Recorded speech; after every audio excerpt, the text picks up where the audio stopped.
Every chance my mother got, she cut my hair for exactly the same reason. Your hair's thin, Marnie. We have to keep it from getting stringy and straggly. And in the few pictures that I have of myself as a little girl, I'm now recognizing that there were times I was able to grow it out because my mother was gone for long periods of time. I lived with my grandparents for 4 to 5 years after she dropped me out of the 2-story window where my arms, well, she broke my arms because that's what happened in the fall.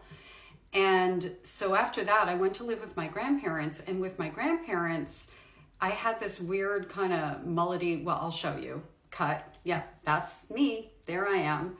And then what she would do is she would come and visit.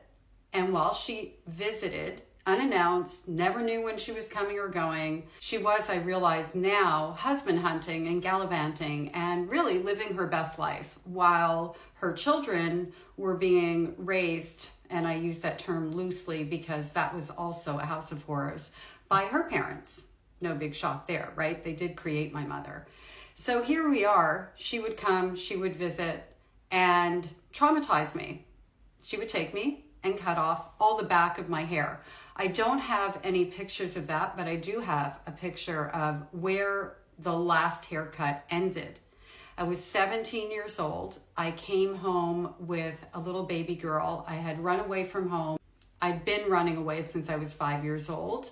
And this time it stuck. So at 13 years old, I ended up living on the streets and I was gone for 3.5 years. I actually ended up finding a job, renting an apartment at 14 and a half. And before somebody comes at me, nobody rents an apartment to a 14-and-a-half-year-old. Well, apparently they do, especially back in those days. And even now, I know not much has changed because I still connect and work with homeless youth and people who work with them. And I've been involved with advocacy for the reasons why kids run away and sensitizing people and getting support. If you want to support a great organization, by the way, Covenant House is my organization of choice. I can get into that in another video if anybody has any questions. There are a ton of them. Pick one in your area. If you can't, pick the one in Toronto because that's the one that I have worked most closely with over the years. Anyway, I come home, this very traumatized girl. I have a 10-day-old baby. And the reason I ended up going home is because social services sent me back and they didn't ask any questions.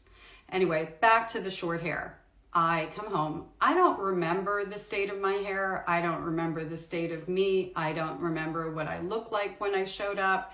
But I can tell you that I wasn't homeless at that time. I did have, access to everything that I needed in terms of being healthy food-wise and all of that. So it wasn't like I came off the streets and had this matted hair or anything like that. Guess what the first thing my mother did was? Guess. Take one guess. She chopped off my hair. And I let her because, well, I don't want to say I let her.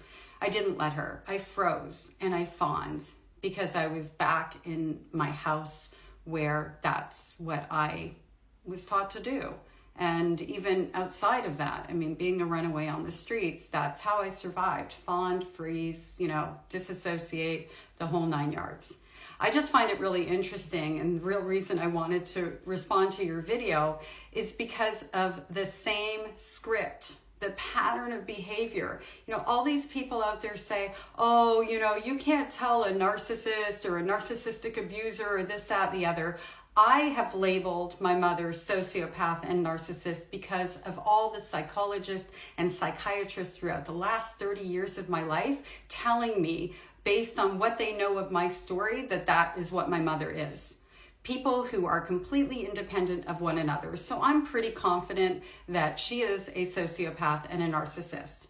And whether or not somebody has NPD is not as relevant as how toxic they are and what their patterns of behavior demonstrate, and their unwillingness to take accountability and to do anything to respect the boundaries of their adult children, which is why we end up going no contact.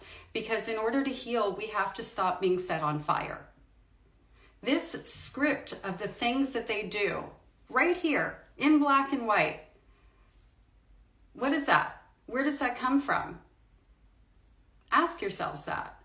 So when somebody out there goes, oh, it's a trend on the internet and this is why you're doing it and blah, blah, blah. No, what the internet is allowing us to know is that there is an actual pattern of behavior and a script that's being used. So I'm going to ask all of you out there who were raised in this type of environment or grew up in this environment, because we weren't raised. We weren't parented. That's something that we have to do when we grow up and we actually escape. But for everybody out there who was raised in a narcissistic type of environment, grew up in a narcissistic type of environment, where your parent, probably your mother, chopped off your hair, what was her reason? I'm dying to see how many people are going to have something similar. And on that note, thank you for the comment. I so appreciate you, and I appreciate all of you that have become a part of our community here, where we're healing together. And I really just feel so fortunate to have found out that I am truly not alone. And while nobody would choose to be a part of this club, at least we have each other and we can heal together and support one another. So thank you again, and I'll see you soon.